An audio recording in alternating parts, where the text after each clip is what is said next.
Allora, innanzitutto ovviamente vorrei ringraziare tutti e in particolare ovviamente il nostro rettore, il professor Sebastiani, il presidente dell'Accademia delle Scienze, il professor Manfredini, il professor Volpato, il professor Safantini, il professor Bellini, il presidente del nostro corso di laurea in medicina e ovviamente il professor Ioannidis e anche sua moglie, che è un'altra professoressa tra l'altro di Stanford. Per un lungo viaggio arrivano da Londra, poi andranno a Madrid, si sono fermati 2 giorni, siamo veramente felici di averli.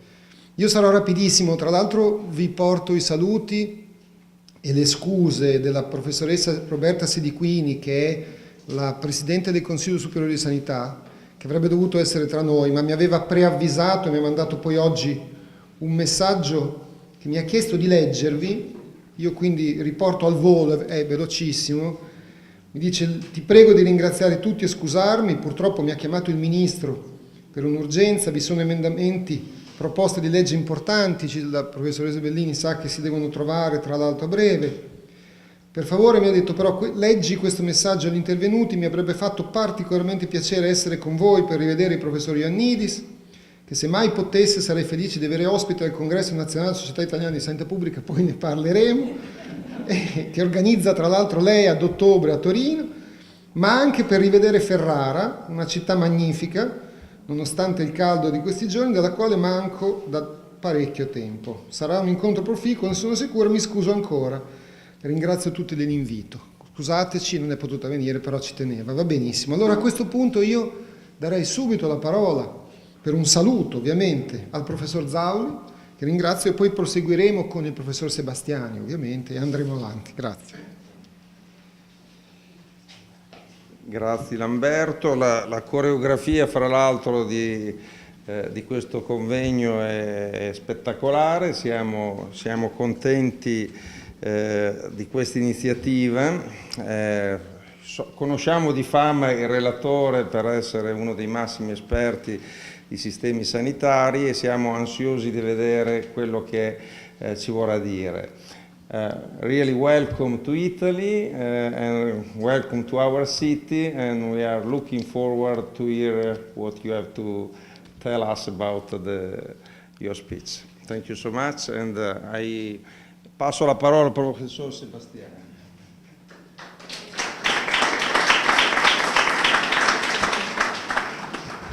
Il dono della brevità è importante, ecco, porto i saluti dell'Accademia delle Scienze di Ferrara, che ha organizzato questa riunione molto importante insieme all'Università.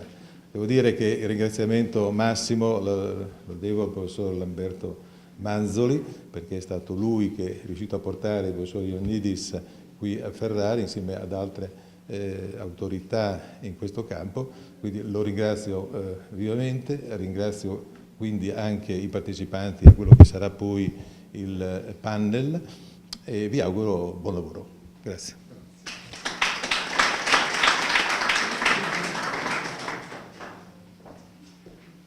Se il rettore è stato breve bisognerà essere telegrafici. Grazie a tutti, in particolare a Lamberto per l'onore che ha fatto al nostro Dipartimento, oltre che all'Ateneo. I saluti quindi di tutto il nostro Dipartimento, credo sicuramente anche a nome degli altri Dipartimenti che sono rappresentati per esempio dalla professoressa Secchiero, e vorrei anche, visto che sono anche un ospedaliero, ringraziare per la partecipazione lo staff della Direzione Generale del Sant'Anna che è qua presente. We thank also the general staff of the University Hospital of Ferrara here present, and welcome you in Ferrara, and thank you very much for being here.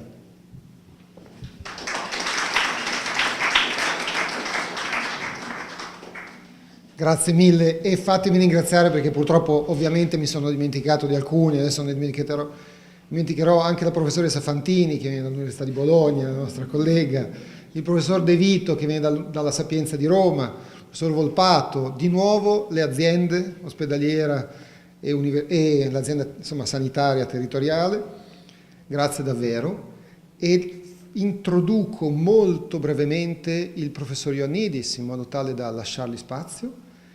E il professor Ioannidis, forse l'avete letto, è un professore di Stanford, dopo esperienze nelle più grandi università mondiali è approdato a Stanford, è approdato da direttore di un paio di dipartimenti molto importanti, il Prevention Center e altri.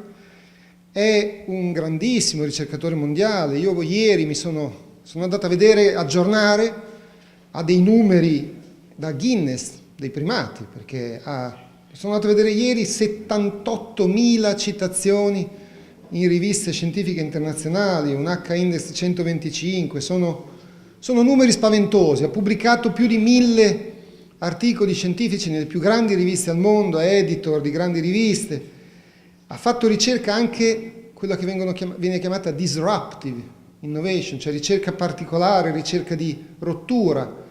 Lo dirà poi lui, lo vedremo, insomma non sta a me ovviamente dire oltre. Vorrei però sottolineare solo 2 aspetti che dico sempre.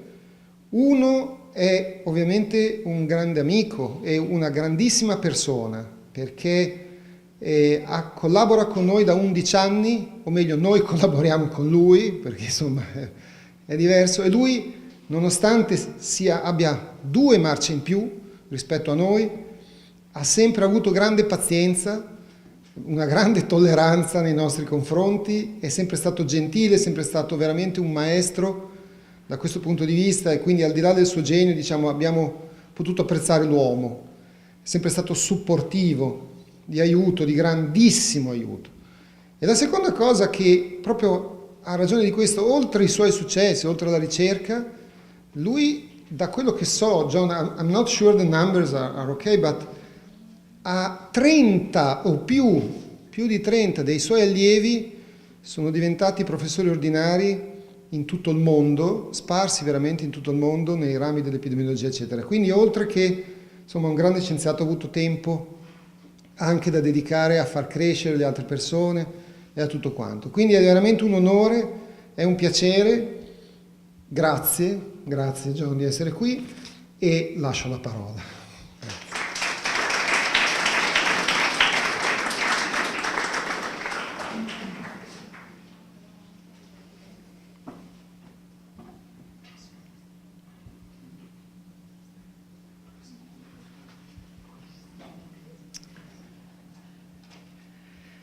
Buongiorno, io non parlo italiano bene, ma la gioia mia è grandissima di presentare all'Università di Ferrara. Questa è una città storica e il Castello Estense è meraviglioso. Mille grazie a Lamberto per l'introduzione. Le parole sono esagerate, sicuramente. Allora, in inglese, crisis. Are we living a crisis of credibility and efficacy in scientific research? And if so, how can we solve that? Crisis, first of all, could be a good thing. It's a Greek word. It means judgment or thinking, actually thinking very cautiously and very cogently about solutions. So science is not necessarily living a crisis. Maybe it's going through its best era in the history of mankind. I can think probably of an equivalent era in the Renaissance, where Ferrara was such a prominent player in arts and science and scholarship, where things were changing very fast. And in our times, science is changing very fast. We have a vast community of scientists who publish lots of papers. We have more than 20 million scientists who publish hundreds of millions of papers.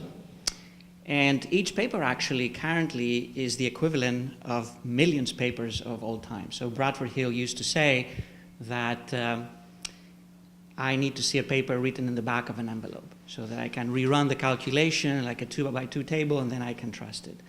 Currently, lots of the papers include billions of calculations that no one has seen, not even the first author, much of the time.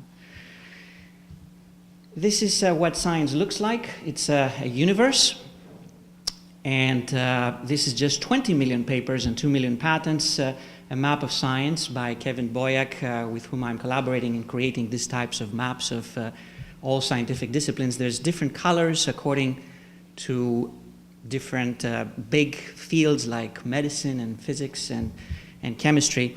And each one of these disciplines has its own rules of engagement. We all use the scientific method. We have some common roots going back to Leonardo da Vinci and the Renaissance, thinking about how science should operate with experimentation, with observation, with validation, with other people making sure that they see the same thing. But at the same time, we also differ on how exactly we apply these principles and these tools of the scientific method. What would credibility mean? So that's an open question. There are methods that try to interpret the scientific method. And much of the time, increasingly, we depend on statistical tools. It's not very easy to validate lots of the observations that we're making. In the Renaissance, someone would call witnesses and they would demonstrate that here it is, it's happening again. This is a phenomenon that you can see, I can see, everyone can see. But in most science nowadays, we cannot really see. I mean, we cannot really see Higgs boson. No one has seen that. We cannot see the molecules that are so influential in causing disease or regulating disease. So we depend on numbers. We depend on large numbers, and we depend on statistics on making inferences. And R.A. Fisher came up with that invention of p-values long time ago, and he said, well, this may be useful. Unfortunately, it has become too useful, and everybody is using now p-values to try to express significance. The other aspect of credibility might be reproducibility, which goes back to the old roots of science, where maybe we cannot observe directly the phenomenon and everyone can see it, but at least everyone can use similar methods and try to get the same result. Again, a bit of invisible result that we cannot touch, but at least we see it reproduced when we do different experiments with different approaches. The first criterion, statistical significance, has become a boring nuisance. About a year ago, we published a paper in JAMA that showed that 96% of the biomedical literature claims significant results. We looked at all the abstracts in PubMed, about 15 million abstracts in PubMed in the last 25 years, and about 1 million full-text papers. Whenever people were using p-values, 96% of the time, they found statistically significant results. So the reason that R.A. Fisher had proposed p-values was a means to discriminate between what might be more interesting to pursue further, to think about it, sometimes maybe even act on it, versus just leave it aside. And clearly, if you have a selection rule that picks 96% of the total, it really doesn't differentiate anything. It doesn't discriminate between what is worth of our attention versus not worth of our attention. Even worse, non-significant results are obtained when non-significance is what is desirable. So along with Lamberto and Maria Elena Flacco, a couple of years ago we published that paper where we looked at head-to-head comparisons sponsored by the industry, and we found that 96.5% of the time they claimed with favorable conclusions for the sponsor that the results were not significantly different, and there was non-inferiority validated. So the one situation where you get non-significant results is when non-significant results are actually significant. How about reproducibility? People are talking about reproducibility, and they mean very different things across different disciplines. But every scientific discipline is paying more attention to these reproducibility issues, and this is a search across all 22 major fields of science, ranging from medicine to physics, chemistry, agricultural sciences, social sciences, psychology, and so forth. And there's a rapid increase in mentioning terms like reproducibility of results or similar terms. However, there's very different types of reproducibility. The first one is reproducibility of methods, which is the ability to understand or to repeat as exactly as possible the experimental and the computational procedures. This is something that people who work in computer science are very familiar with, but increasingly computation is invading all scientific fields. Practically, this means that if you have some software and you have some script and a specific database, if different people try to open that software and put that script into action and take that same data set and they click the button, run, they should get the same result. If we cannot get the same result, we are in trouble. And much of the time, it's not an issue of not getting the same result. Much of the time is the problem is that we cannot really do that run because the software is not available, because the script is not available, and if both are available, the database is not available. So we kind of trust that our fellow scientists are telling the truth and they have done things correctly, but we can't really go and test that reproducibility of methods. We have to depend on 1 or 2 or 3 paragraphs in the method section, which is very erratic, very elliptical, and usually you can't really tell what exactly has happened. Reproducibility of results is the core of reproducibility. Different observations, different samples, different participants, the same question being attacked again.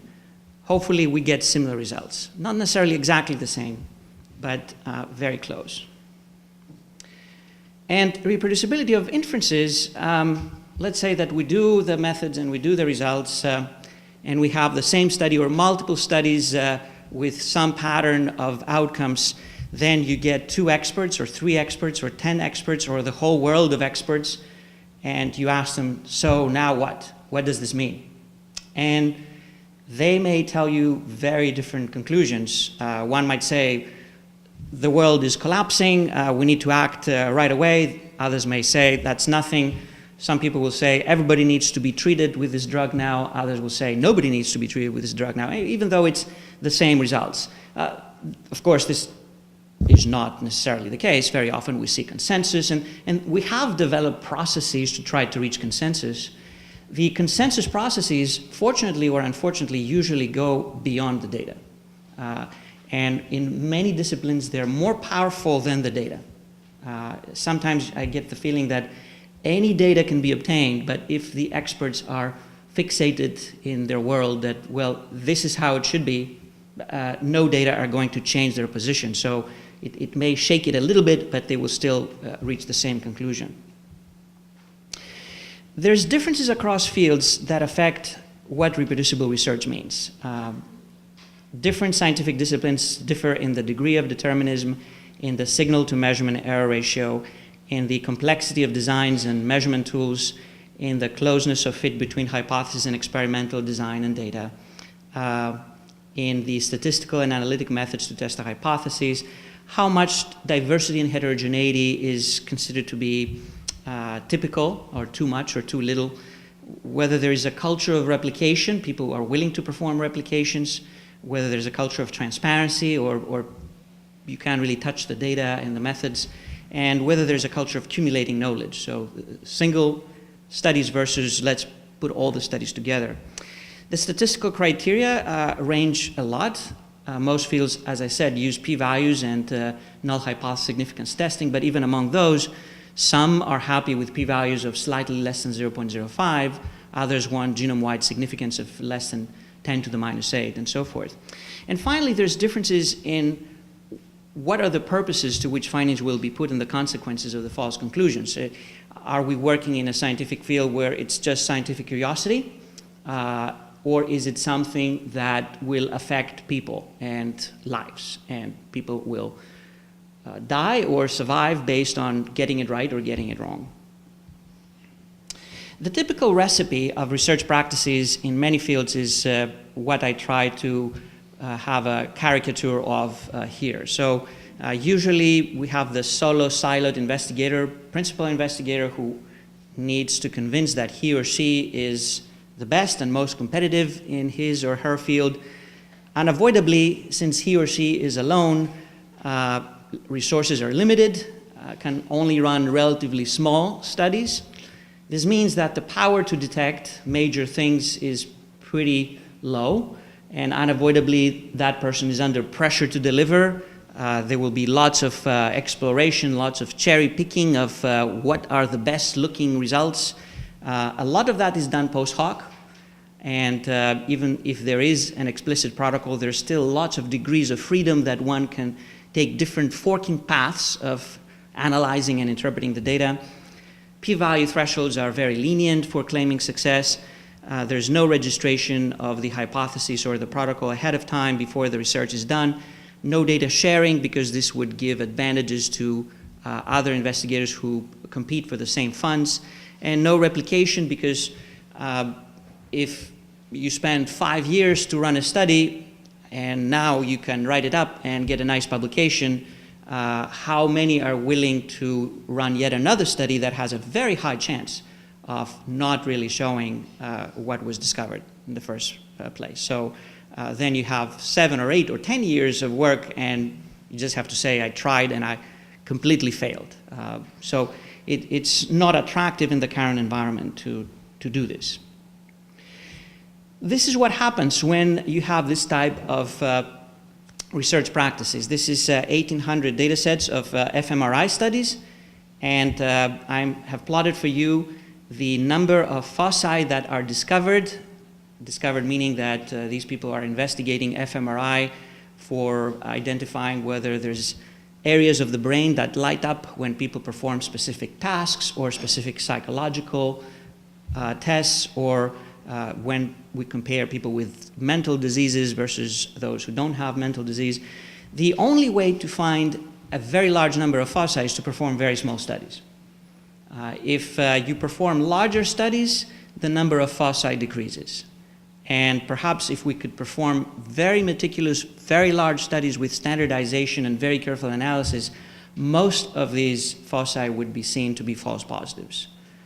So in an environment of small studies, there are a lot of claimed discoveries, but the large majority of them are not correct. This is not just fMRI. fMRI actually may be better compared to many, many other fields. A couple of years ago, we looked across neuroscience, taking very different types of designs and settings, and anywhere from basic to preclinical and clinical research, from cell culture work to neuroimaging to clinical trials. The common denominator was power failure. The studies were very small, and when you have very small studies, this means that there's a very high chance of false negatives because the power is very low, but there's also a very high chance of false positives when a claim is being made. And even with very little bias, that risk of false positives goes up to very, very high rates. With modest bias, it can easily exceed 50%, or in some cases even 90% or even 95%. This is from another empirical evaluation that I did with Dennis Shooks from Cambridge. It came out in PLOS Biology a few months ago, looking at about 30,000 papers in medical field, psychology, and cognitive neuroscience. Again, the same pattern. Studies are very small, regardless of whether they find significant or non-significant results. And you anticipate that in that environment, the vast majority of studies would give false positives when something is claimed to be discovered. Actually, we predicted that cognitive neuroscience will do worse compared to psychology, that already has some large-scale reproducibility efforts that show failures to reproduce to be in the range of 65 to 70%. There's a few fields where we have the ability to replicate because replication is very cheap, it costs nothing, and everybody has been convinced that it is important to replicate. So genetic epidemiology, for many, many years we had tens of thousands of papers using the classic approach that most fields are pursuing, which is picking one or a few hypotheses about one or a few genes, running a relatively small study, getting a p-value less than 0.05, and then saying, here's a gene that is related to some phenotype or some outcome. That was the candidate gene paradigm. If you think about it, this is the paradigm that most biomedical fields operate on. You think of one or a few hypotheses, you test them, a p-value of 0.04 is fine enough, and this is a paper. But people realized that they were not getting anywhere, so we had a paradigm shift. We had very large consortia with hundreds of teams of investigators joining forces to perform a single analysis, combining all the data with replication across all the different participating teams. People realize that we can look at the entire genome, which is millions of variants, and this means that we need to adjust for that multiplicity and get a more stringent statistical threshold. And when we did that, we started seeing signals that could be replicated again and again when different teams and different consortia could look at that. But we could also go back and compare notes and see how many of the tens of thousands of candidate gene associations that had been published very prestigiously in the recent past were correct. And only 1.2% of these published associations in the very best journals could be replicated with this more stringent and rigorous approach. I think that the reproducibility rate of many other fields is likely to be also in that range. And maybe it's not 1%, maybe it's 5%, maybe it's 10%. But regardless, we have a serious trouble to solve. The industry has shown a lot of interest in the last 7 years in trying to reproduce preclinical research done by academic investigators at universities. The reason for that is that the industry depends on this research published in Nature and Science and Cell to identify drug targets that they want to work on to develop new drugs. So if they trust some work done at Harvard or Stanford or Hopkins or anywhere and published very prominently in Nature, and they invest $500 million to develop this as a new drug, and then it goes nowhere, that's really something that they want to avoid. So several teams at different companies started looking at relatively large collections of prominently published data from preclinical work on drug targets and relevant research, discovery research, and the reproducibility rate varied from 0% to 25% in all of these series. Actually, it was 0% in an NIH-sponsored series and 11 to 25% in the industry-sponsored series. Glenn Begley wrote in one of these evaluations when he found that only 6 of 53 landmark studies that Amgen had used to try to develop oncology drugs, the failure to win the war on cancer has been blamed on many factors, but recently a new culprit has emerged. Too many basic scientific discoveries are wrong. These reproducibility efforts are not without tension. You can imagine that there's always, in anything that we do, some reputation at stake. It's an issue of being correct or being wrong. How often do you feel proud to have someone say that your paper was wrong? You prefer to hear your paper was correct, it was stellar, it was magnificent, and then have Lamberto, praise your work. So it's causing what I call the reproducibility wars. If you see these efforts as a shaming exercise, it can cause a lot of anxiety. And in fields that have started trying to perform such reproducibility, you have investigators who say, no, my work was correct, and shame on the reproducers. They're wrong, and why do we need that? It's damaging science, and then you have all that war on whether their reproduction was successful, unsuccessful, uninterpretable for various reasons. Was it really an exact replication? Did it deviate? How much more do we need, and so forth. And the best that we can do is try to remove that shaming factor. It's not an issue about shaming. I have worked in many disciplines of research, and in some of these disciplines, the odds of success are so low that I would be extremely happy if 2% of my work is correct. So I have to be honest about that. There's other fields where the odds of success are probably higher, and I would love to see 80% of my work be correct. If it's wrong, I think I would be grateful to tell whoever proved me that I was wrong, thank you, I'm not going to waste my time going down that path. Well, I did invest some time and effort and money, but at least I know that now I can go down a different path. So if we see it as a community effort to try to understand where our odds are best to move forward, then it's a very different light. There's many fields that have seen evidence of reproducibility issues. They vary from microarray data, animal studies, general biology, oncology, genome sequencing, various models in mice or other animals, genomic cell line analysis, commercial antibodies and ELISAs, the way that journals handle information and so forth.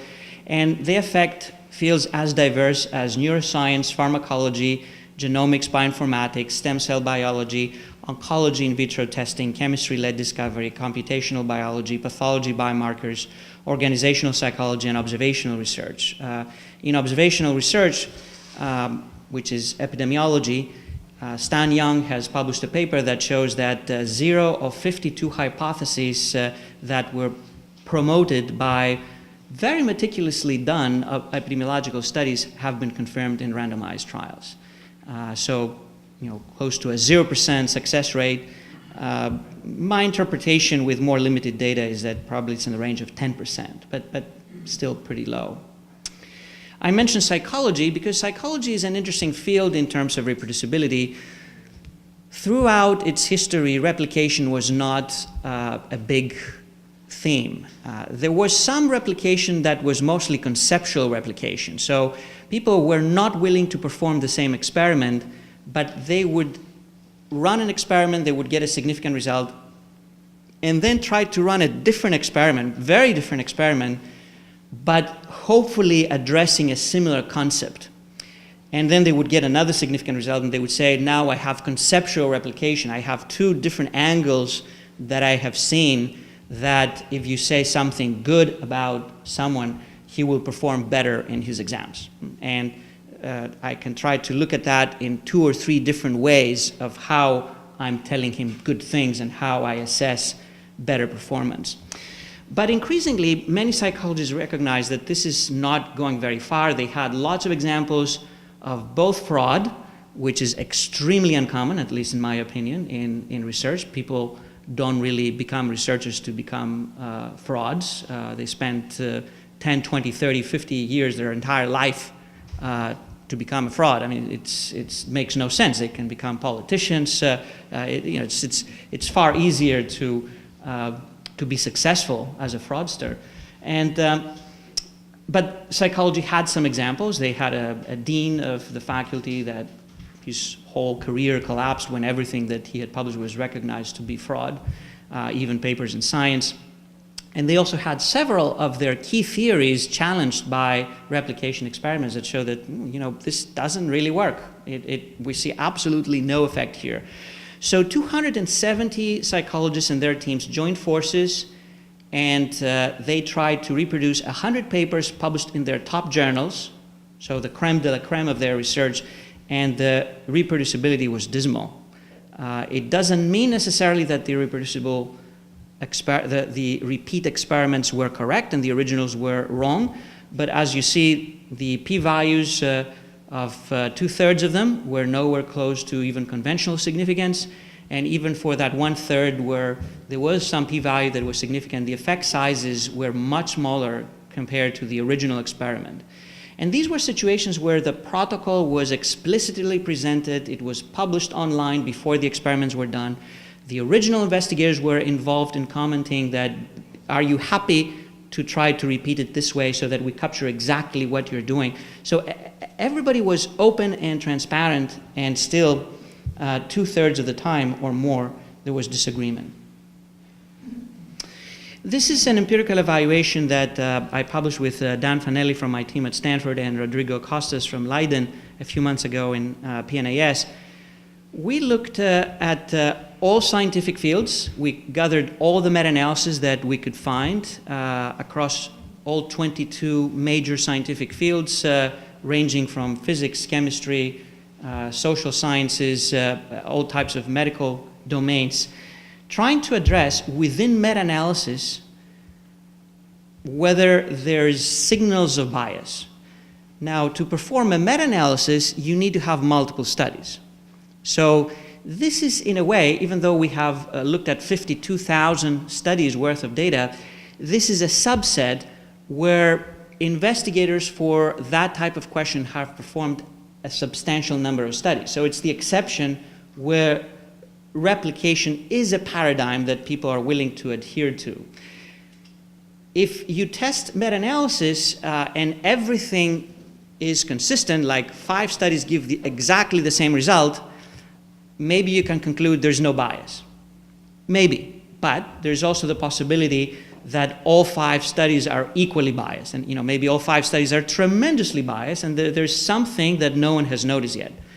What we can see, though, is what is in excess, whether there's some studies that differ from the others, and if they differ, what are the correlates, what are the coordinates of these studies that might explain potentially that this is a hint of bias showing its face, and this is why we see that heterogeneity. So we looked at 17 different types of biases, and we had some pre-specified hypotheses that we had online on what we would expect to see.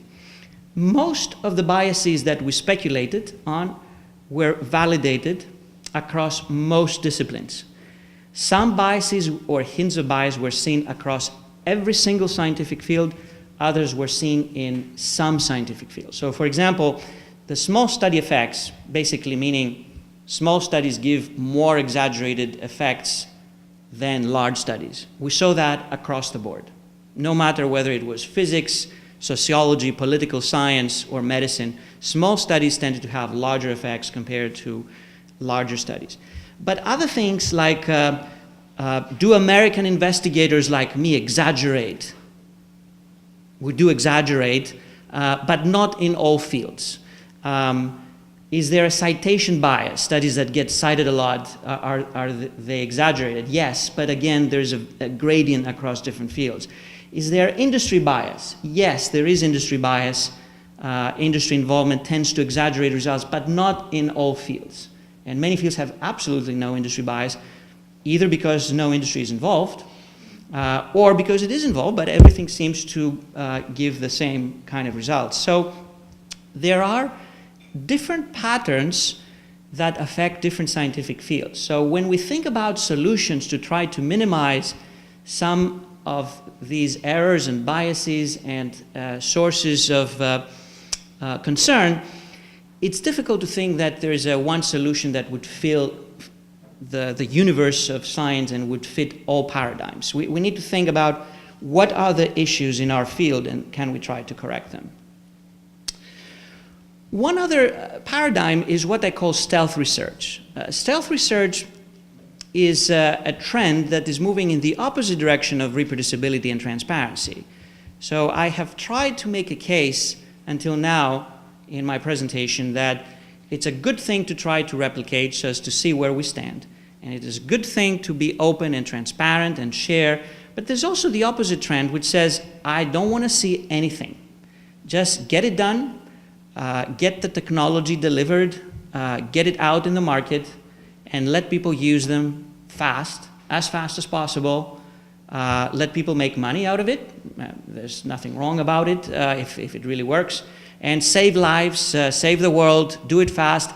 Science is obsolete. It's these scholars of the Renaissance who had plenty of time to think and write poetry and think about big ideas, but people were dying like next door, and we just need to move fast. Forget about writing papers. I just want to see the tools and make them work. And this is a paradigm that in Silicon Valley actually is pretty prominent because there's a high-tech tradition where nobody wants to publish a paper about the new Apple mobile or about the new search strategy of Google, but if it works, that's all you need to know. But in medicine, it's not the same, because how would you know? How would you know that a technology works? You need to wait 80 years until someone is dead and have many people die and then compare notes and say, and even have randomized trials tell you that these people who use this drug or this technology or this intervention or this device did better.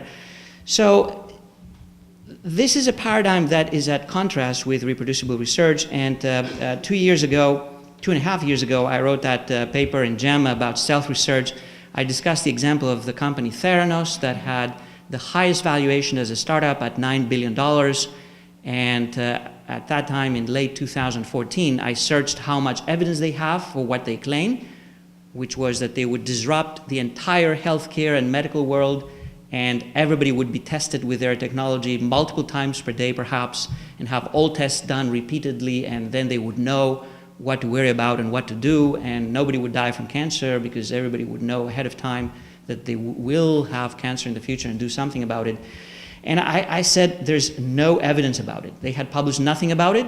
They were proud about not publishing and sharing anything. They said we have a secretive environment that we protect our technology.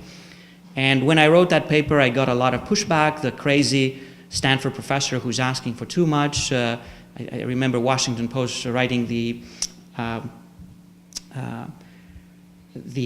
insanely influential Stanford professor who's asking too much of Theranos. And within the end of the year, within a few months, Wall Street Journal came out with an investigation that showed that Theranos was built on thin air. And then federal authorities started scrutinizing what they were doing. The machine, the technology that they were supposedly using, Edison, had been abandoned because they knew that it gave completely false results.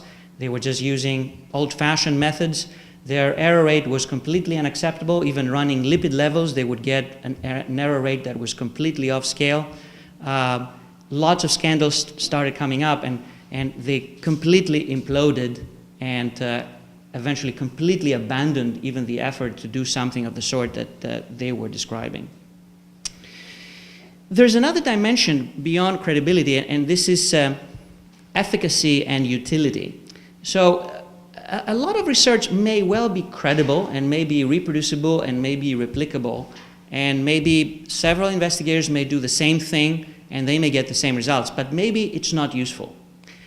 There's tons of research that we cannot really tell whether it's going to be useful or not. So blue sky science, where I have no clue what I'm going to find, I cannot promise anything.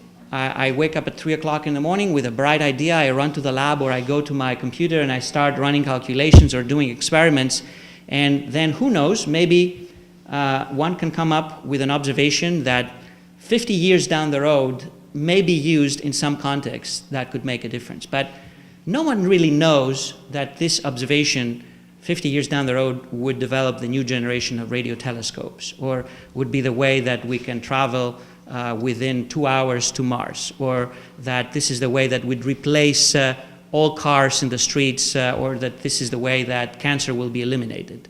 Maybe people are working to try to find the new radio telescope and they will come up with a cancer-related discovery, and we have to wait half a century to find out. But most research, for good or bad, is not this type of blue sky science. It has deliverables. Most of us get funding from funding agencies, and funding agencies, unfortunately, don't love to hear, I have no clue what I'm going to do. They want to say, by the end of 6 months, I will develop this. At month 7, I will do this. By month 8, I mean, it's almost like cheating when I write these time diagrams where I'm saying, I mean, you know, this allows no room for reality. It's completely artificial. But there are deliverables. And if there are deliverables, one has to ask, is that useful? So what is it that makes research useful for us who perform research that aims to have utility? There's 8 criteria that I tried to came up in a paper in PLOS Medicine a few months ago. One is that we're trying to solve a problem that exists. Much of the time I feel that we are creating problems that don't exist. We are changing the boundaries of who is sick or who needs to be treated. Like there's a huge debate in psychiatry. How long are you allowed to feel sad if your mother, father, daughter, and wife die? You know, if you're sad for more than a few months, you're sick. You know, how dare you be sad? You need to be treated. You need to get antidepressants. You need to get psychotherapy. You need to see specialists. Maybe you need to get electroconvulsive therapy as well because you're sick that everybody in your family died. So this is creating a problem that is not really a problem. It's more like natural variability. Context placement, how much do we know already? And Therefore, do we still need to perform yet another study? Information gain. If we perform that study, how much information are we going to gain? Not if the results are statistically significant. What about if the results are not statistically significant? Will we still learn? Very often we learn more by non-statistically significant results because we just put some things to rest. But this needs to be estimated. Does the research reflect real life? There's very often concern that research is very artificial, not only when we're talking about Drosophila and then we try to extrapolate to humans, when we say, you know, mice experiments on depression and look at this mouse, it is depressed, you know, who knows what he or she is thinking, maybe the mouse will commit suicide, and then we try to extrapolate to humans, but also on human research, where very often research may be done under very artificial circumstances, where in a clinical trial you may have 20 specialists looking after the patient, and undoubtedly patients in clinical trials have better outcomes eventually because they have all that attention that people take care of them. And then patient-centeredness. Have we asked patients what do they really care about? What do they want? Or is it just my conception about what they might want? Value for money. Some research is extremely expensive. Is it worth the money? Depending or independent of the outcomes that I get. Is it feasible? About 30% of randomized trials in surgery are abandoned because they cannot accrue more than a handful of people, and people give up even though they have invested millions and years of planning and trying to recruit. And finally, transparency. Can we trust what we see? Are the methods, the data, the analysis there? Can we verify them? Are they unbiased? Or if there are biases, are they at least contained in a way that I can largely trust the results and the conclusions? Most research is not useful. Even applied clinical research, even if you go to the major general medical journals, even if you decide that I'm only going to read New England Journal of Medicine and Lancet and BMJ and JAMA, the vast majority of research would fail on most of these 8 criteria. And maybe we can do better in that regard. So I have already discussed solutions in the context of the problems that occur. Can we put these solutions in prospect and try to prioritize them? There's actually more and more solutions being proposed on how exactly to achieve that transparency, how exactly to achieve that sharing, how exactly to achieve the reproducibility, how exactly to improve these 8 criteria about getting research that is useful. And some of these solutions have already worked in specific fields and may need to be considered in other fields as well. Other solutions are just speculative, and as these problems become widely discussed, lots of people come up with opinions that have no evidence to back them up. So I would argue that we need empirical evidence. We need evidence on evidence, or evidence on evidence on evidence, to be able to tell where do we go next and which of these solutions we apply and which ones we should avoid because we don't really want to harm what is the best legacy of human beings, which is science. So the solutions can be conceived in a continuum. They can be seen as affecting any of the steps that we follow in doing research. Hopefully, we do research in that sequence. We design studies, we conduct studies, we analyze studies, and we report the results. Although I have seen a lot of research where the results are reported first, then there's some thought, ooh, maybe we should have analyzed them, and then people realize that there was no study really done, so they need to design it after everything has been completed. But let's say that there's some forward thinking. Probably solutions that are implemented at an earlier stage have a better chance of being successful compared to solutions that happen very late. Although it's nice to improve the reporting of results, for example. And there are lots of tools that can help reporting of results. However, if the research is dismal, if it's completely off, reporting, the best that it can do is make it transparent that the research was dismal. so that others would not pay attention to it and they can just throw it to the wastebasket, more or less. If we affect earlier stages, maybe it is easier and better. So this is 12 families of solutions, and I have discussed some of them, but I want to show you some hallmarks that may be more pertinent to specific settings or even more widely. Collaboration and replication culture. I gave the example of genetic epidemiology. There's many other fields that have shifted to an environment of collaborative research and replication as a sine qua non. If you take high energy physics, for example, you can think what high energy physics would look like if instead of joining forces between 30,000 physicists and running experiments with replication standards at CERN to try to deliver Higgs boson, for example, as a new discovery, imagine these 30,000 people being divided that same amount of money among them and be told that here's a couple of $1 million or euros for a few years, for 3 years or 4 years, and by the end of 3 years, you need to deliver a discovery. So a discovery would be a boson. What would you get? You would get 30,000 bosons being discovered within 4 years, because if someone could not discover a boson within 4 years, there would be no way that he would apply for funding for the next 4 years. So we would get an entirely irreproducible environment, and no would be to blame, because people would be fighting for their survival and their existence as scientists. So genetics and high energy physics have done that.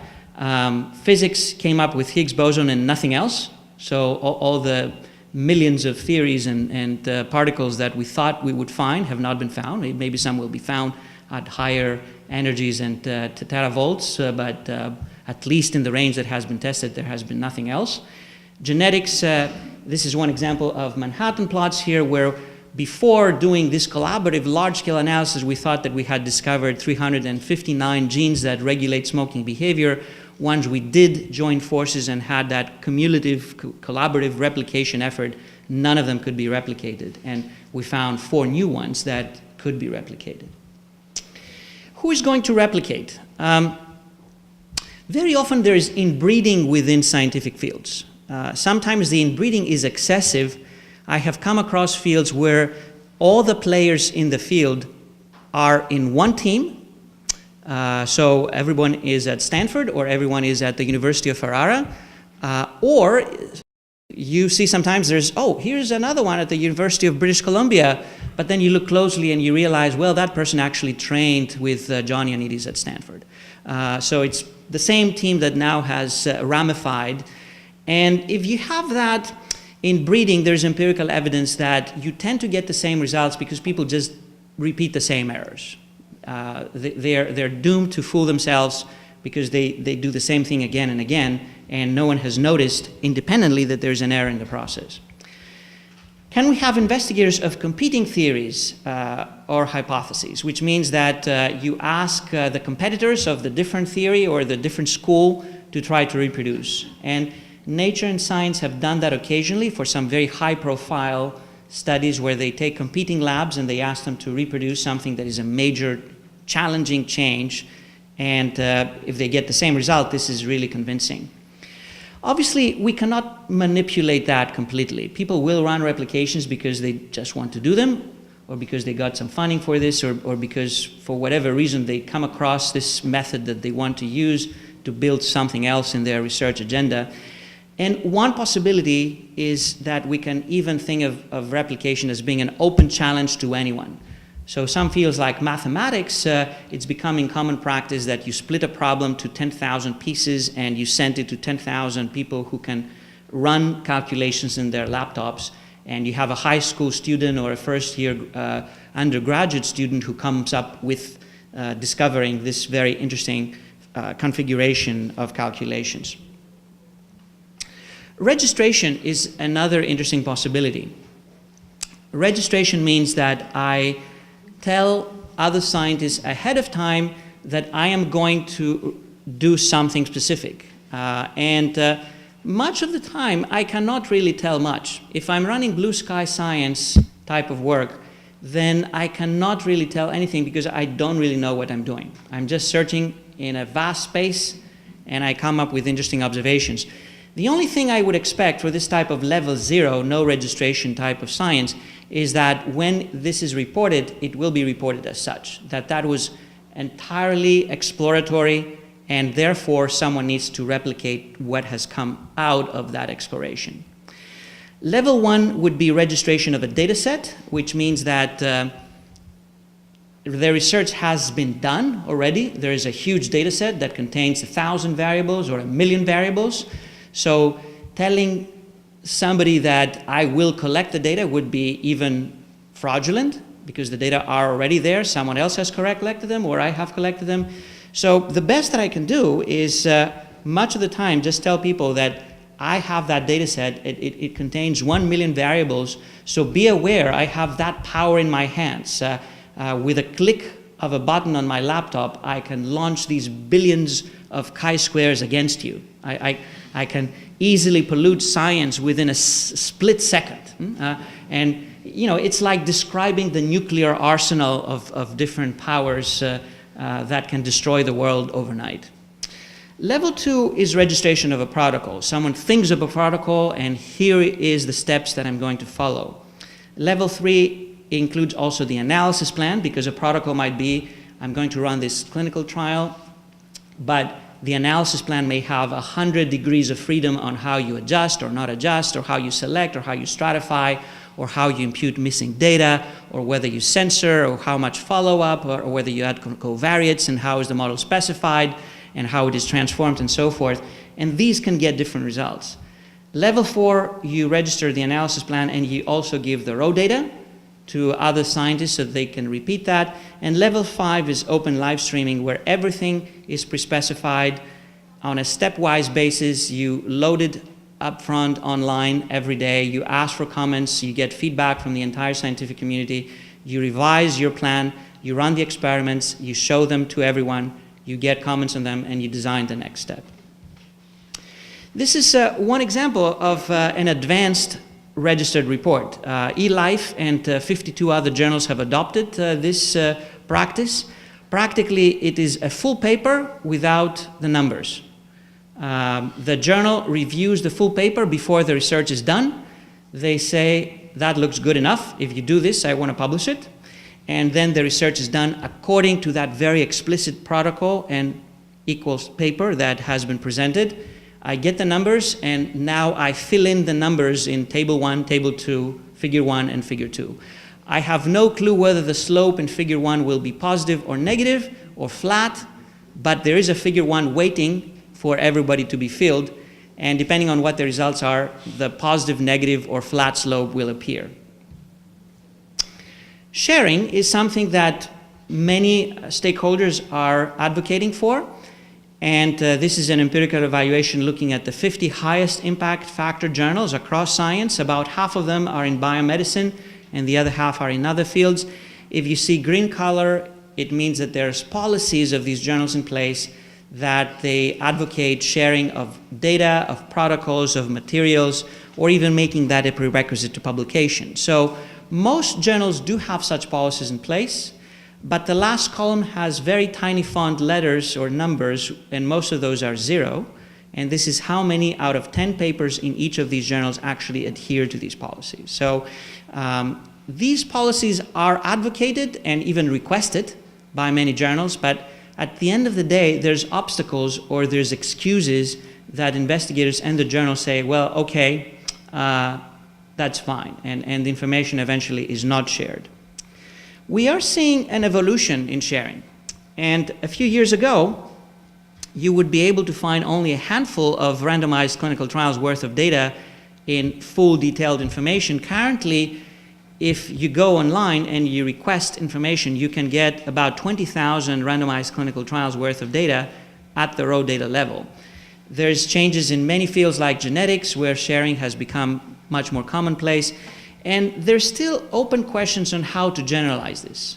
Who will share, when, how much we need in terms of resources, do we need some centralized efforts if every investigator or even every institution is trying to set up their own registry, it may not be easy. If you have kind of centralized registries, it will be much better. Who will review applications? Would these data be open for anyone to use? Is there some approval process? How do you avoid conflicts of interest in the approval process? Who gets credit? The original investigators, the replicators, both. Who allocates credit, and who says who's right if things get astray and you get different results? The starting point is pretty low. About a year ago, we published that paper in PLOS Biology where we looked at a random sample of papers published in PubMed between 2000 and 2014. Out of 500, half of them had raw data. None of them shared all the raw data. Only one of them had a full protocol available. So our starting point, 2014, with these new efforts of sharing, are starting from close to zero, and clearly there's plenty of way to improve. How do we give credit for people who want to spend the time to perform reanalysis of the very same data? We're not talking about using these data, for example, in a composite analysis or a meta-analysis of individual level data, but let's say that I want to spend time to reanalyze data from a clinical trial or from an interesting experiment and see whether I get the same result. Keith Baggerly tried to do that for some data sets of a famous investigator from Duke University, and for 5 or 6 years he tried to reanalyze these genomic data, and he could get nothing to match. And he tried to publish the observation that none of these prominently published papers in the top journals really get the same result, but he couldn't do that.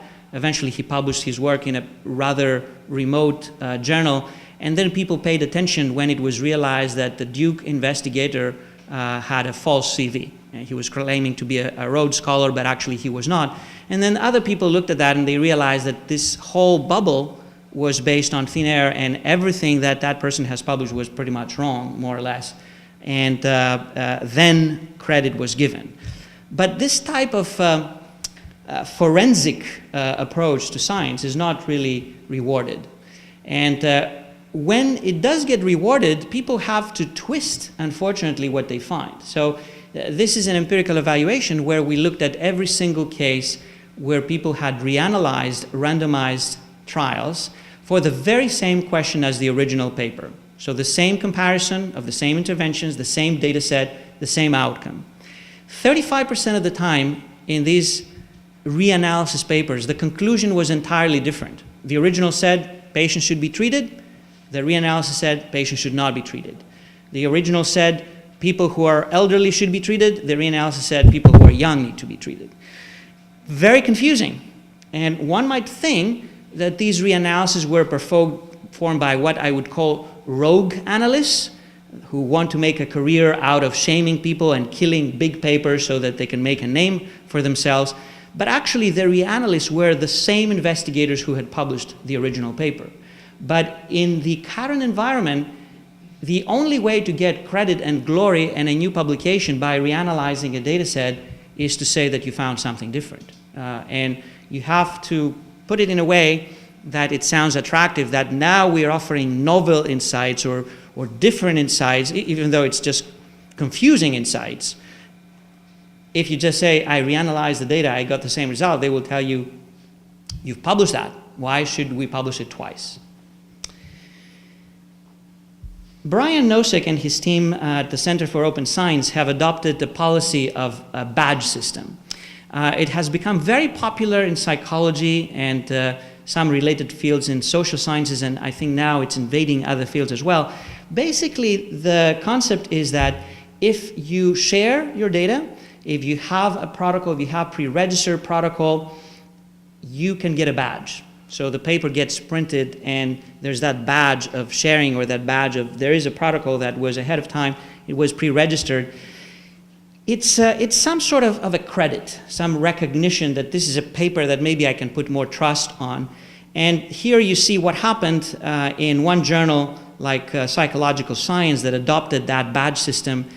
The percentage of articles reporting available data went up enormously after the adoption of the system. Does it help the field at large? I think this is a more difficult question, because it may be that when you have some journals adopting that system but not others, those who are eager to share and pre-register just go to that journal, and they move away from the other journals. So the transparency and reproducibility possibility goes up in the journals that adopt the system, but may go down in the remaining journals, and then maybe there's not much of a benefit for the field. Reproducibility for computational methods should be the easier things to solve, and a few months ago we published a set of recommendations in Science where we advocate some solutions at different levels of implementation on how to enhance reproducibility for computational methods. Basically, how to share software, code, and workflows, and how to give credit for that. There's different levels of implementation. The lowest level would be that someone should click on that link that says the software is here, or the code is, please click here. Very often, currently, you click and you get nowhere. It says the page is dead, cannot access that, or there's some even more crazy messages that may evolve. There's higher levels. There's options that are being advocated, and some of them can be easily automated, that the process of reproducing a paper can be streamlined. So David Donahoe and his team and several other investigators have proposed the possibility, and have made it this work, that the full research protocol, the study, the data, the design, the analysis, the reported paper with all its graphs and supplements can be condensed in a barcode. Much like you see a barcode for a product, you can get that barcode that then you can expand, and all of these pieces can be reproduced automatically. So instead of having the experience of wasting months and years trying to locate the data and getting an answer, like in The Lancet, there was a paper published a number of years ago where something seemed wrong. The study had been done in India, and people wanted to get the data to see how could they get these weird results. The investigators replied, unfortunately, the data have been eaten by termites. I think that a barcode or some technology of that sort could be resistant to termites, at least, and many other infestations. Better statistics and methods can also go a long way. I think this is where institutions can really take a very serious step towards training both their students and their investigators. The typical paradigm, both for training students in the life sciences and other fields, and also training or performing continuing education of physicians or other scientists, is that you need to learn about the subject matter. You need to learn about anatomy, you need to learn about histology, you need to know about pathophysiology, you need to know about the kidneys and the renal system and so forth. And of course, all of that is very useful knowledge, but currently research highly depends on numbers and statistics. It's no longer descriptive, it's highly dependent on numbers, it's dependent on that invisible dimension that I mentioned from the very start, that we cannot really tell just intuitively that this is correct. You get a result that the gene P642 increases the expression of omega 75. Does it make sense? Who knows? I mean, I've never had the pleasure of meeting that gene or shaking hands with that expression product. I mean, I will never do that in my life. So I need to protect myself. The only way to protect myself is to make sure that both me and other scientists who train in the field are very rigorously trained about statistical methods, how to use them, how to interpret them, how to be careful about what could go wrong. So we need statistical training and improve literacy and numeracy of the scientific workforce. We can vastly improve on the choice of study designs. If you look at animal experiments, about 80 to 90% of the time they don't use randomization, even though this is so simple to use and it would save us from tons of trouble. About 90% of the time they don't blind investigators who read the result. Rosenthal, more than half a century ago, came up with experimenter bias as a term. People who read the results and it's their experiment, they would be influenced to read it in a certain way. We should blind them. We know that for half a century it's done only 10% of the time. Can we train people better? if we can train, can we give them some checklists, like a light version? Here's like 2 or 3 or 4 things that you definitely need to do. There's some question about that. Can we half train? Can we have half-baked scientists? I'm not sure about it. Checklists alone without rigorous training may not go very far, and these are the empirical data that support my assertion about the lack of blinding assessment and randomization in animal experiments. So institutions, universities can influence science at multiple levels. They can influence at the level of students and postdoc fellows, and this means that market change in the curriculum and what is the core training and mentoring. At the level of investigators, you need some sort of continuous methodological education. It's CME, but it's not continuous medical education. It's continuous methodological education that could be implemented, and some effort to comply with standards of research that lead to higher validity. And also, there can be institution-wide policies to facilitate, for example, sharing of raw data. You can have committees that review compliance with some of the major research practices that could make differences, and help adopt guidelines that improve the transparency and openness and credibility of research. And obviously, make compliance with these issues as part of how scientists are rewarded, promoted, make a more worthwhile career. I mentioned reporting standards, and there's 250 reporting standards of research, and I'm close to closing my presentation. Hopefully the laptop will give me some time. These are useful. So for 250 different designs, you can have these checklists and elaborate explanations on what needs to be reported in order for others to understand what has been done. But as I said from the very beginning, when the research has been done, it's a little late. It's asking me to say that I was foolish and I didn't know what I did. And I am admitting that that was completely foolish. It is much better to have standards for protocols, for how to design studies. And there's a new wave of standards that aim explicitly at the protocol stage, what is important to report very early on. Oh, okay, now it's not moving.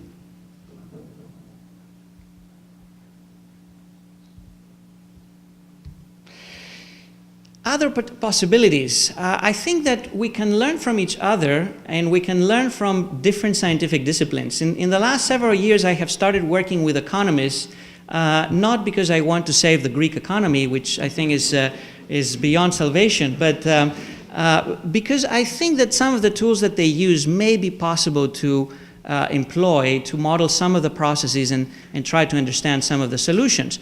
If you think about science, it's a very complex enterprise. There's multiple players. There's scientists, funders, journals, publishers, authorities, universities, and many, many other players involved. And each one of them may modulate the system in one or another direction. So there are tools in economics that you can model complex environments. You can model competing stakeholders like game theory. And this is a paper that I wrote with Thomas Gall and Zach Ioannidis from economics of the University of Southampton, where we propose adopting some of these modeling tools to study some of these scientific practice processes. This is some work that I did recently with David Grimes of a modeling project where we created a model of science at large. So basically, it's a set of equations, but you can model the universe of science, you can model different types of scientists, you can model journals that publish papers and have a carrying capacity of how much they can publish and how much they have to reject, and you can give penalties and rewards to scientists depending on how they behave. So we modeled 3 groups of scientists that comprise the scientific community: a diligent cohort, a careless cohort, and an unethical cohort. And we run these equations and let the game begin.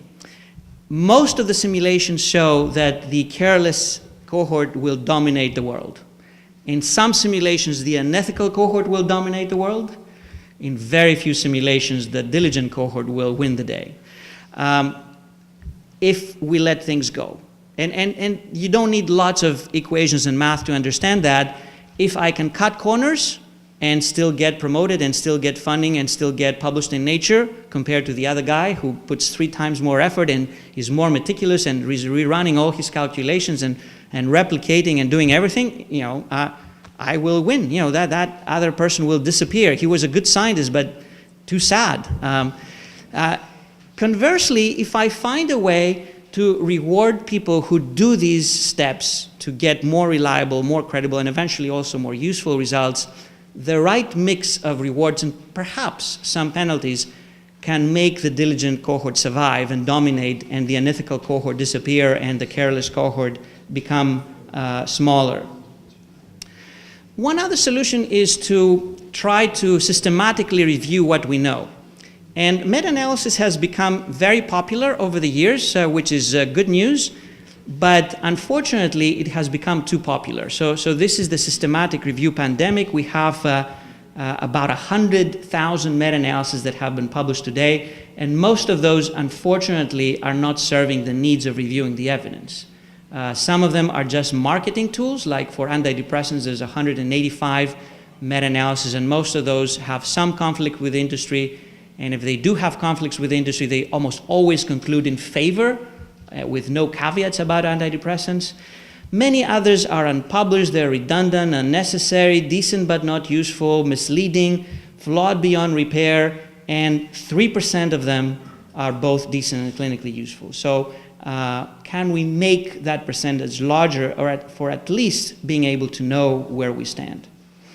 And finally, how do we sort out the best practices and the best solutions? We need research on research. We need what I call meta-research. And there's different themes. There's how to perform research, how to communicate research, how to verify research, how to evaluate research, how to reward research that we need more evidence on. I've mentioned some solutions, but not all of them are bulletproof, and there may be others that are better that we need to study. And there's dozens of organizations that have cropped up in the last several years who are trying to address some of these gaps and some of these issues across these different themes. This is a very partial list that I'm showing here. One of them that is trying to be a connector hub for such activities is our Meta Research Innovation Center at Stanford. My last couple of slides are about rewards. I mentioned several times during the talk that all of these changes might need some adjustment of how we reward science. Currently, we reward mostly productivity. We ask people to publish more and get more funding. There's nothing wrong with productivity. I love people who are productive, who are hardworking, and they need to be rewarded for that. But it needs to be combined with the other elements of the PQRST electrocardiogram. We need to see how to value quality, how to value reproducibility, how to value sharing, and how to value translational impact of the research, especially for research that does have deliverables and it does want to be useful. And there are a number of solutions among those that I mentioned and many others that are being speculated and being tested as we speak that try to implement indicators and measures for QRST rather than just productivity alone. Eventually, as scientists, we do want to become famous, but we also want to get to the truth. We feel that our reputation is based on getting it right, not being right. In some fields, there is actually a very strong incentive in getting it right. In physical sciences, for example, physicists are very, very worried about making a claim, a publication, and then being proven that they're wrong. It kind of stains their reputation. Or conversely, if they get it right, they build their reputation. This is really very important. We are all in science because eventually we want to get to the truth, and this is very unique for science, and intuitively we are very well aligned with that. There are many threats in that process. There are many difficulties. This is why science is so fascinating, trying to overcome these difficulties. A few months ago, along with several colleagues from very different disciplines, we published this manifesto for science. So it's a call to arms or to a revolution. It could be a peaceful revolution, but I think that there's many areas in how we do research that we can do better, and there's different stakeholders involved who could act on each of these steps. Some of these stakeholders are interested to publish. And there's nothing wrong with publication. Publication is great. It's a part of science, an integral part of science, and it's sharing with others. Others want to get funding, and also this is legitimate, because without funding we cannot do science. I would never advocate to cut back on funding of science because we make errors. We will be making errors unavoidably. We need actually more funding to be able to decrease the number of errors. Some really want to get things translated to things that work, and this is also a noble goal. And some would want to make profit, and this is also fine, because you cannot maintain a system just because of enthusiasm and free will. We need to align all of these stakeholders to think about how do we achieve the goal of getting eventually more trustworthy and more efficient research. To conclude, the credibility and efficiency of many disciplines in research has substantial room for improvement. There's many possible interventions that may improve the efficiency of research practices and the credibility of the scientific literature. Empirical research would be useful not only to assess the prevalence of problems of reproducibility, but also to assess the effectiveness and the potential harms of interventions that try to make research more reproducible. I will close with a slide with some of my colleagues that have been instrumental in generating some of the ideas and contributing much of the hard work that went into the empirical projects that I shared with you today. And thank you for your attention and for being here today in this beautiful venue.